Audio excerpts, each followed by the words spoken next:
كام واحد اشترى بيت في كومباوند او تبع كومباوند بيتبنى جديد ولسه واستلموا بعد 3 4 سنين، وبعد كده اتصدم في مساحته او اتصدم في ان هو في حاجات ما كانش هو ده اللي عايزها. عايزه اقول لكم على حاجه مهمه جدا، ان اي بلان من الشركات بتديها لكم ما فيهاش اماكن الكمر، ما فيهاش اماكن الاعمده.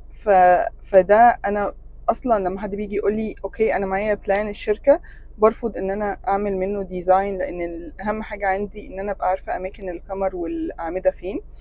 دي حاجة. الحاجة التانية التعديلات المعمارية طبعا بتبقى مهمة جدا، لكن الفيديو ده عشان لو انت لسه هتشتري او بتفكر انك تشتري، روح استشارة.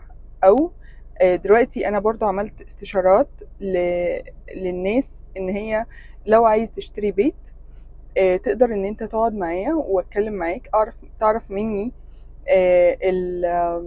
مثلا اوكي هتعمل ايه في بيتك، محتاج ايه في بيتك، بيتك ده ممكن يبقى شكله عامل ازاي، بحيث ان انت لو اخدت كذا عرض من كذا شركة وعرضتهم مثلا، عرضناهم مع بعض او حطيتهم مع بعض، نقدر ان احنا نتكلم فيهم ونقول انسب بيت منهم هيكون ايه لاحتياجات حضرتك.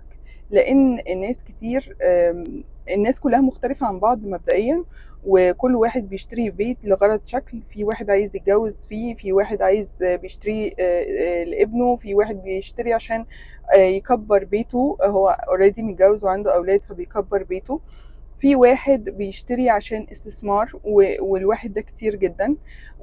واستثمار العقارات يعني دايما الناس بتستثمر فلوسها في العقارات، فتقدر ان هي لما تيجي تبص على المكان او تستلم المكان تقدر ان هي تبيعه بسهولة. برضو دي من الحاجات اللي هو لازم يكون مهمة جدا بالنسبة له. واحنا دورنا كمهندسين ديكور ومعماريين ان احنا نساعدك، مش عشان بس نشطب لك، لا عشان نشطب لك وعشان استشارات لما تيجي تستلم بيتك تلاقيه مناسب لاحتياجاتك ومفهوش. يعني انا في كذا موقع مشاكلهم كتير جدا، بنضطر نعمل تعديلات معمارية كتيرة جدا. لو حضرتك بتستثمر حتى فلوسك في البيت ده، فانت هتصرف جزء تعديلات كبير علشان تقدر ان انت تغطي مثلا حائط خرسانة.